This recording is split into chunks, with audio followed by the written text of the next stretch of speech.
So how are you feeling? I feel great. I'm so proud of you because I know that this has been on the vision board for many years. And I just want to say that you overcame the obstacle, you overcame, some very real curveballs that could have prevented you from doing this, but you overcame it, you did it, and I know that your parents are just so proud and beaming from the other side. And right back at you. And overwhelmed would be the word I use for the response we're getting to it. And by that, I mean, people are starved, Carrie, for this content. Yeah. People Mm-hmm. have reached out wanting to take part in the podcast, wanting to know when the next episode is coming down the pike. We know this is raw. We know this is perfect. This is not perfect. We Right. don't pretend to be Anderson Cooper here, but what we're trying to do, and I feel we are off to a good start, is provide a platform for people to connect on what is often considered a very taboo topic of grieving Yes. and having experiences that many of us never thought we'd go through. Which is why we think it's important to touch on what brought you to this project and Yes. going back to probably, one of the most important times in our friendship and in our lives when you lost your mom to suicide at the age of Yes. 20, I sat 26. I sat Shiva on my 26. 27th birthday. Yeah. Yeah. So we're just going to be as honest as we hope our future guests will be. And I'm going to turn the Absolutely. mic on you, Carrie, and we're going to talk through what I know, because I was with you, was an Yes. excruciatingly painful experience.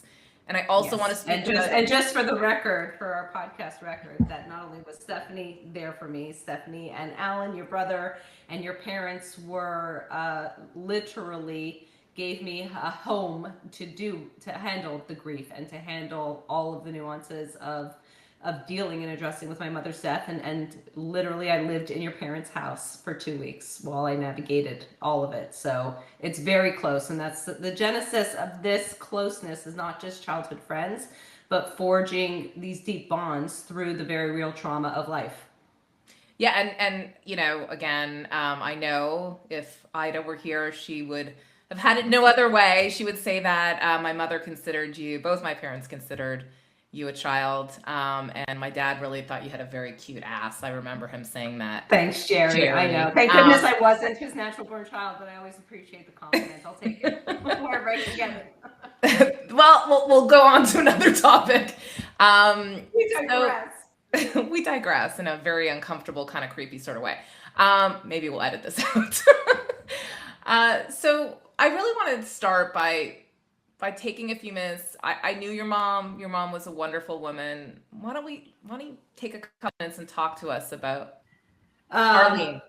Arlene. Yeah, we'll say it again about Arlene. So, my mother was a big, bright personality. She took no more joy than in doing things for other people. She was a Szechuan cooking teacher at Noreen's Cuisine, the place in Gillets. Dollard. Yeah, and so she taught people how to cook. She would love to feed and entertain. She was the hostess with the mostest in the pre Martha Stewart days of always opening the home, entertaining as much as possible, feeding people with love. She took pleasure and joy in her children. She did get to become a grandmother 9 months before her death, so she was a bubby for a short, brief period, and it was the highlight of her life. Unfortunately, she had experienced a lot of death. She had lost her father young. She was much, much, much younger than her siblings, so that birth order, had an impact on her growing up. Her mother was ill, and she lost her mother when I was six. So she had a lot of loss in her own life, and ultimately, that made her feel somewhat insecure. She was shiny and glittery on the outside, but did have some deep, deep insecurities on the inside that ultimately were the ones that led to the deep, deep mental illness that led to her death. Can you speak and again share whatever you feel comfortable sharing, where you felt the shift happened. Maybe you felt it. You can look back reflectively and recognize that your mom had dealt with some of these bigger issues. But at what point did you see things really kind of take a Yeah. turn? So I noticed as a teenager, when you're a teenager and you start dating and you start having those types of relationships, then you look at your parents with maybe a little bit of a different light. And I remember thinking, oh, my parents don't seem super cohesive. They never fought, but they didn't seem so cohesive. And I knew that my mother had some insecurities, just general about herself, her own body image, her place in the social fabric. And that, as I matured, through high school, I started to see, oh, why, Ma? Why do you have to be not feel good? Feel good about yourself. You have a great life, and sort of that was the seed. The the seed was there. The seed was within her. My parents had a traumatic divorce when I was 17, and that trauma for her was not something she was able to manage. You and I both have dozens of friends who experience different types of trauma. Divorce is one of them. This really was not something she could come back from. She disguised it. She hid it sometimes. Other times, you met her, and within 30 seconds, you knew the life story. But there was this gnawing at her psyche and her emotional well-being that she could not come back from. And ultimately, that givingness of her that she wanted to do for everybody else, feeding, doing, taking, doing everything for the kids, ultimately in her demise, in her suicide notes that she wrote, she really did articulate that she thought everyone would be better off without her, that she was now a burden. So in that distortion, she was still trying to do it for everybody else, obviously in tremendous pain, but do it, but that the last days of whatever dark place, and she was alone sadly in those last days because her long-term boyfriend, who was a wonderful, wonderful man, was overseas. And so in that winding down, which she did it intentionally so no one would find her too quickly, so whatever she did would take, because she had two failed attempts many years before. So it was intentional. She wrote notes. So she shared a little bit of that distortion, and she literally said, I'm in a hole, and the harder I dig, the deeper I sink. Another note, she used the language, I'm in a maze, and the harder I try to find my way out, the deeper, the more confused I am. So it was heartbreaking. But again, always coming back to, she felt she was a burden to us, which is a pity, of course. So she had, as you mentioned, two failed attempts. Mhm. And if you can, speak to that day when you found out that she was successful Yeah. at taking her life. So I'll say one thing. My sister's not here, but she'll listen to this. That my sister was left holding the bag. The timing was such that I just picked up and ran away to the university, which often in Montrealers, we lived at home. For those who are listening, Montrealers live at home and go to McGill or go to a local school. I went away. I was always planning on going away, but I left, and my poor sister was left holding the bag, living with her. She was younger and was there for those two failed attempts and the one who found her. So kudos to my sister and her strength, Lisa. The final time I was living in Arizona, Bailey, my first child, was 9 months old. My husband was traveling, and I had just come home from having dinner with my in-laws and sibling in-laws in Arizona. And this is a little TMI, but I'll paint the picture. I put Bailey in front of Baby Mozart. I'm dating myself. This is 26 years ago. The VHS copy. VHS of Baby Mozart, and I ran to pee, and I grabbed the olden day home phone, because the cell phone, we had cell phones, but we didn't really use them. They were in your glove compartment for an emergency. And I go to get my messages, and my machine says, you have 27 new messages. And I'm like, 27 messages? So the first one was my aunt. And she said, Carrie, call me when you get home. And my aunt never called me. I would always see her, but we never spoke on the phone. So I hang up the phone. I call Auntie Fran back. And I say, Auntie Fran, what's wrong? She said, are you home? I said, I'm home. She said, where's Jordan, my husband? I said, he's away. He's in Philly. You're alone? I said, Auntie Fran, just tell me. And she said, Mommy died. And my reflex was, how did she do it? So I knew, like, viscerally, I knew. And then, I mean, this story could go on, but I couldn't find my sister because she was sleeping at her new boyfriend's in New York City at his apartment, pre-cell phones. So then this unwinding of trying to get all the people, and you can picture Montreal. My mother lived in an apartment building where grandmothers and divorcees lived, and she worked across the little lane at the assisted living facility where all of the Jewish parents, grandparents lived, and she didn't show up to work that day.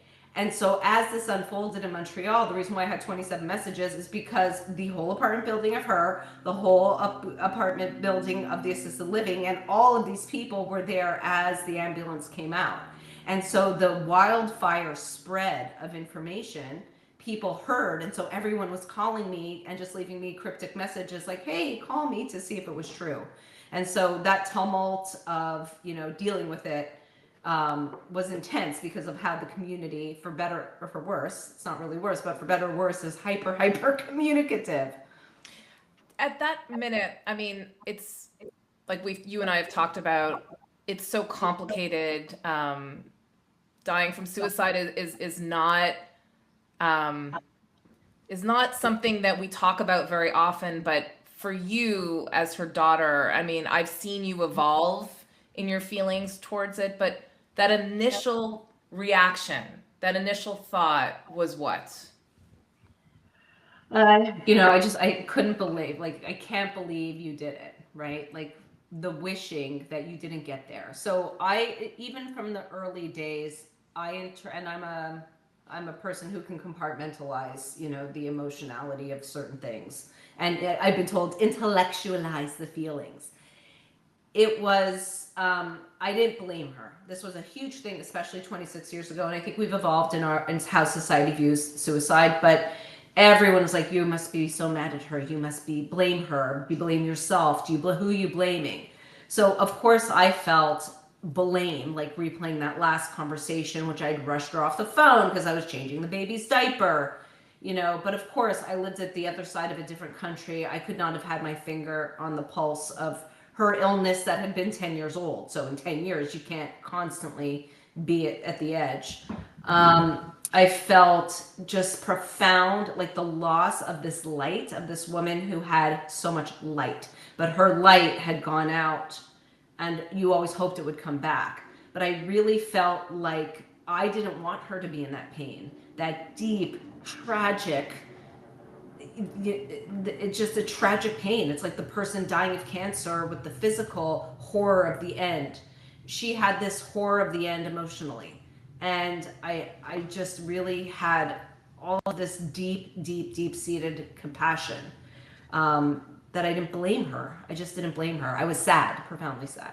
Do you think, as we're talking this through, you started this conversation by sharing how your mom was such a giver and someone who Mm. wanted to take care of, and her natural being was that way?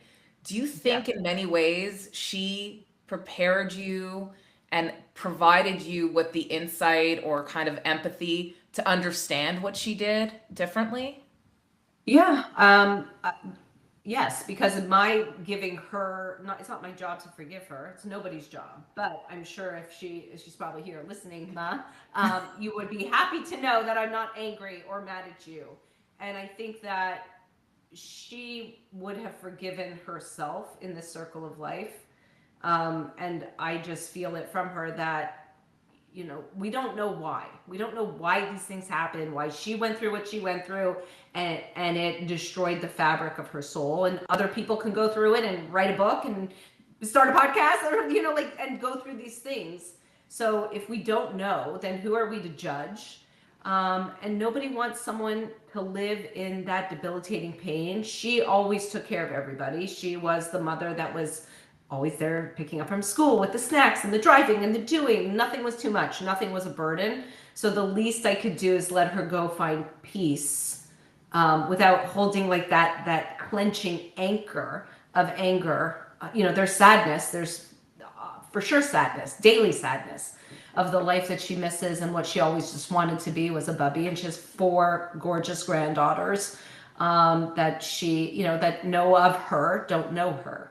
And so, as you know, that the hardest part of losing your mother is that intergenerational relationship.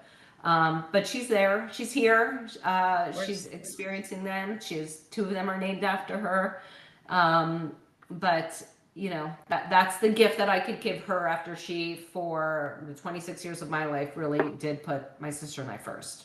So the theme of this podcast is, unraveling, right? And I can't, I think we've talked about this many times, how we felt very much unraveled by um, the grief and the sadness of losing our parents, and specifically for you losing your mom the way you did. What were some of the what are some of the things you remember from those first early days that Yeah. kept you, I guess, whole? And I would say, So yeah, I think I had a little bit of a delayed grieving process, because if we go back to thinking of ourselves as new mothers, I was a new mother. I had a 9-month-old baby, is still nursing. So you're so consumed with the giving that you don't. There's no time to process your own. I had my second child not long after, and that child was born, and she cried, Aiden, and she cried 17 hours a day for 4.5 months. And in that low of where I needed my mother and I needed that person who would take care of me because I was taking care of them, and the pain of, and it compounded, no sleep, no resources.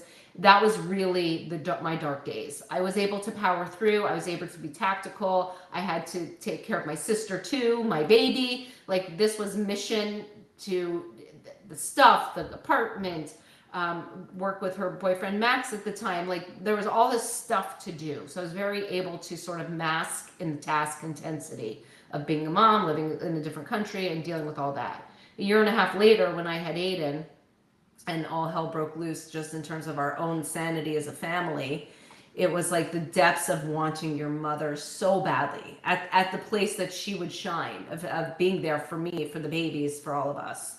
And really, that was the apex and the crossroads for me, because I had no resources. And I remember saying, I'm either going to go check myself into some institution, find some illicit drugs to get me through this, or a friend had told me that yoga changed their life. Now, those who know me, I'm a little bit of an intense type A, go, go, go. I had tried yoga no. before, like this. I can't do this, and that for me was really, I probably would never have ended up on the mat, been persistent enough to get through the newness of being on the mat. But that was transformational for me to develop my own coping skills, my own internal toolbox, mental, emotional, psychological, physical, spiritual toolbox of life through that grief, even though it was a little bit later, that then really put me on a whole different trajectory that I've been teaching for 20 years. And that is a very important part of my identity, and the gift that keeps on giving. So it's not a gift, when you go through trauma or experience that grief, but the work that I had to do personally for myself, my nuclear family, my larger family,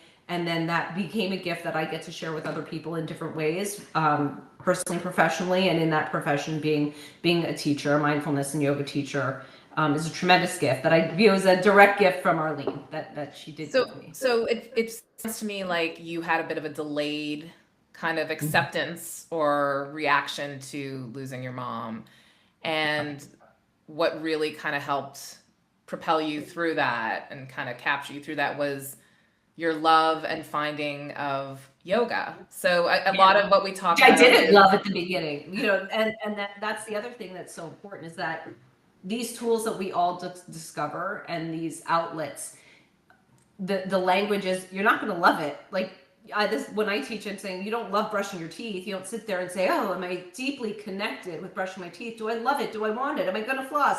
No, it's an accepted piece of part of your life for your health and wellness long term. You can skip a day, can't skip a week, and you certainly can't skip a lifetime.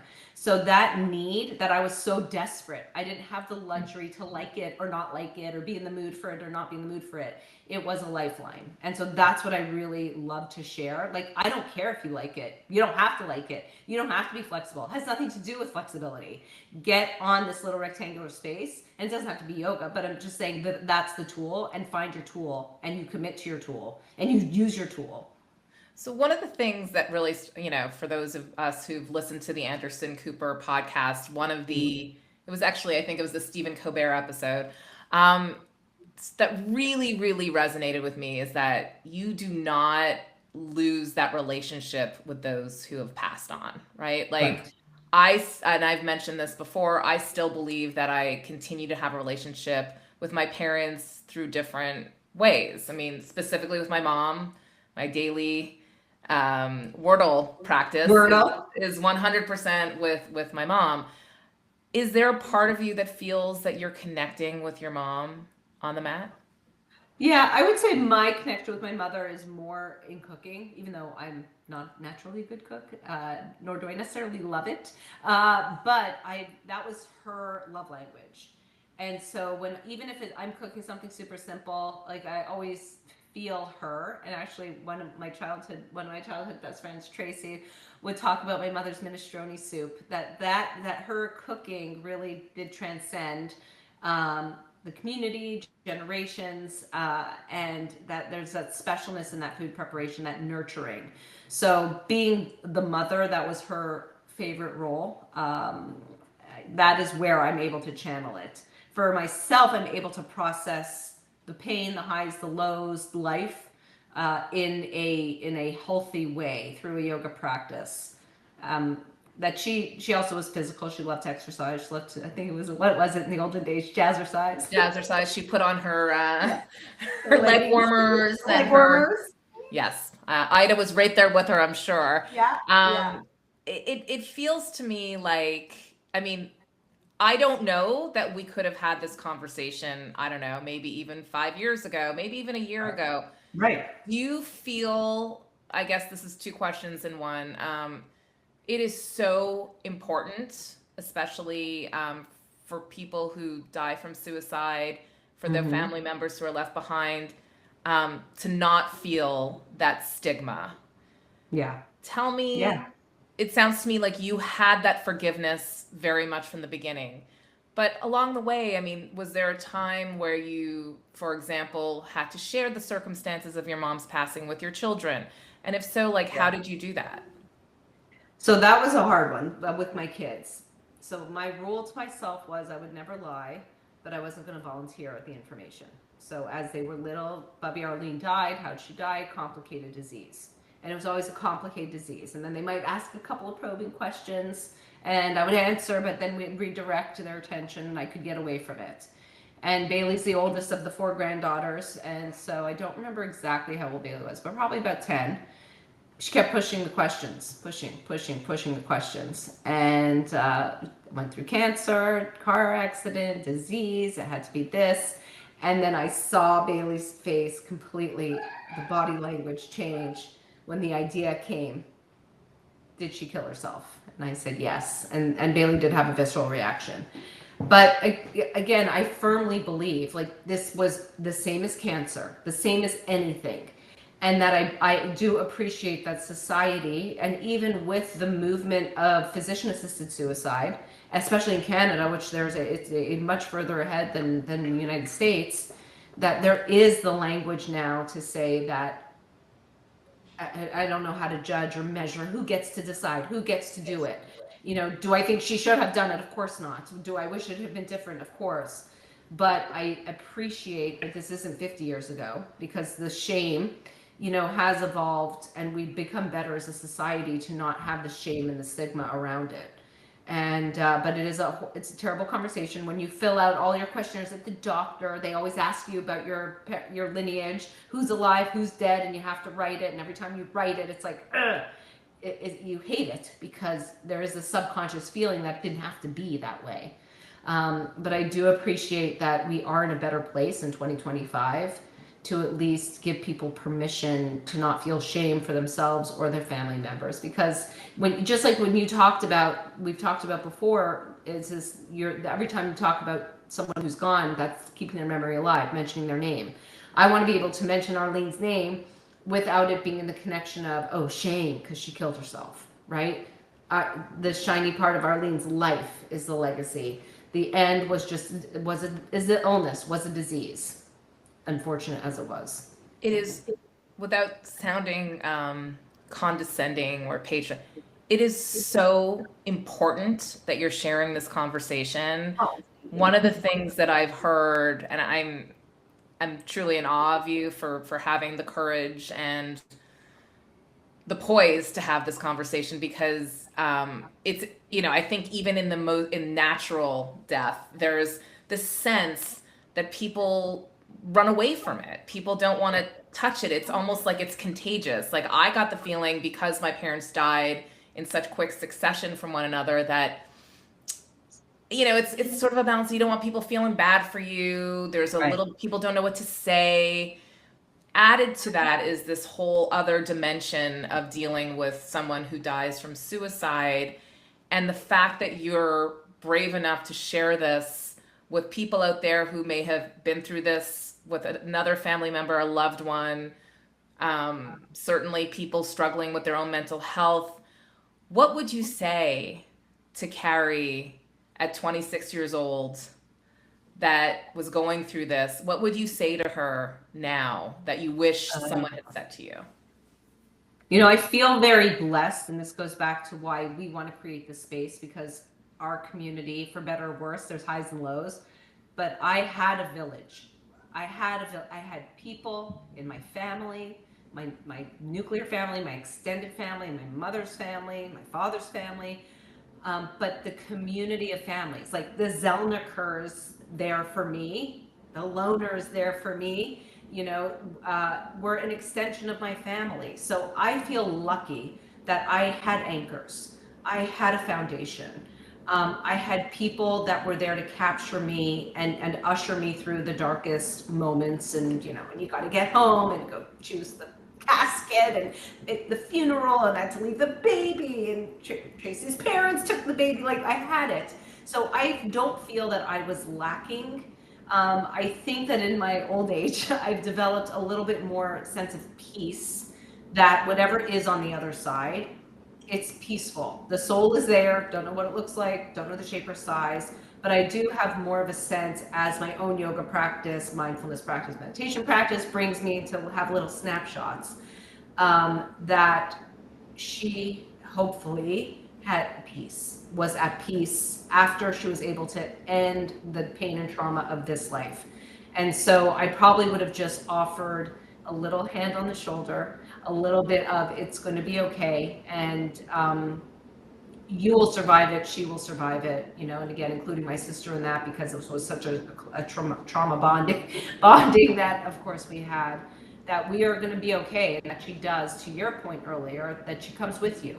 It's not over. She's not gone. She is there. It's in a different way. It's not in this human form, but they are still there. And that belief is what, when you talk to people who've had loss, and whatever type of loss they've had, that's the universal thread that people are able to find comfort, that they are still there. Like, we know what, my sister has a song that always comes on whenever she's thinking about my mother. Boom, that song comes on. That you have your, especially Ida just texts us, and both you and I.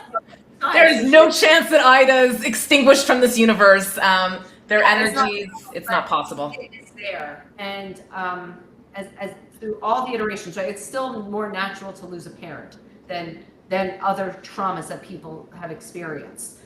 Mine wasn't natural, obviously, but to know that this is one snapshot of this journey. We don't know what it is, but it's one snapshot, this life here, but there's something else there. I will see her. We will look, we will laugh, we'll talk.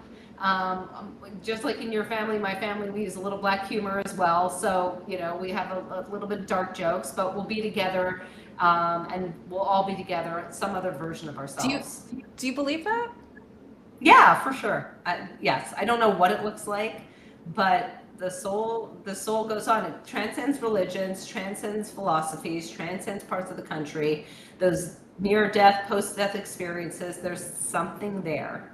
And I mean, I and it's interesting. I've said this to some of my friends who've been very fortunate and haven't really experienced, really, both parents still living, and just haven't gone through it. And we all know we're going to go through it at some point. Some of us sooner than others. Some of us more traumatic than others. But I will say that having been through, and I mentioned this, I think, in the past, like, I know what it is to see a good and a bad death, right? Like, it's hard to separate those things. And my dad died alone in a COVID ward. my mom had a very beautiful death. Yeah. And I think we spoke about this. We were with her. In the same way she brought us onto this earth with love, we ushered her into the next life Yeah. with that same love, which there's something very beautiful about that. And I am no longer afraid, which Right. is Yeah. unbelievable for me because Yeah. as we know, I've always been a little bit neurotic and a little bit of a hypochondriac. And the fact that like everyone's a little afraid of death, I don't want it to happen anytime soon, but I'm at peace with it. I think Yeah.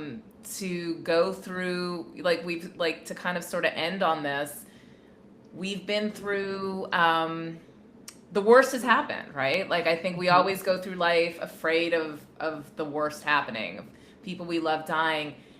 And you can sit here with me 26 years later that you're in a position to have this conversation, and find some sort of purpose and meaning from it, which is what we want to convey through this podcast. That's really remarkable. And, as a final question, Carrie, if you could say something to your mom, what would you say to her? Well, that was unexpected, and probably because the anniversary of her death is next week. So the tears come. That you're missed, you are loved, you live on, through your daughters and your four granddaughters, and they know you, even though they never met you. They know your spirit. I'll try to be a little bit of a better cook to really channel your spirit. But there's not a minute, not a day that you are not missed and loved. And myself and my sister, Lisa and I adore you more today than we did. And you will always have our hearts. Well, I know because I knew your mom that she's smiling Yes. down and proud. So thank you for sharing, Thank you. Carrie. I love you. Well, I love you, and these are the conversations that Stephanie and I want to have. So thank you for interviewing me. I was not expecting all of this, but the most important piece is we want to build a community. Like I said, you and I were lucky. You guys were there for me. I was able to be there for you. We have this envelope from our childhood to now, bookended in trauma, which is only the beginning of other things. But the important part is for there to be community, not to have shame. If there is shame, to find other people and voices. And we want to lean on this community as we build it together to be an outlet for other people, to have that foundation, to have that support. And we'll come back with some asks for our community of how we build that together. But Stephanie, this is the genesis is you. So thank you for giving me the space and for all the people that we're going to touch through this really wonderful space that we're creating. I And thank you. and thank you. And please continue to reach out. We are overwhelmed in a good way by the response we're getting to this. There is a deep need for these conversations. And Carrie, so grateful for your honesty and candor. And like I said, I know your mom is up there smiling.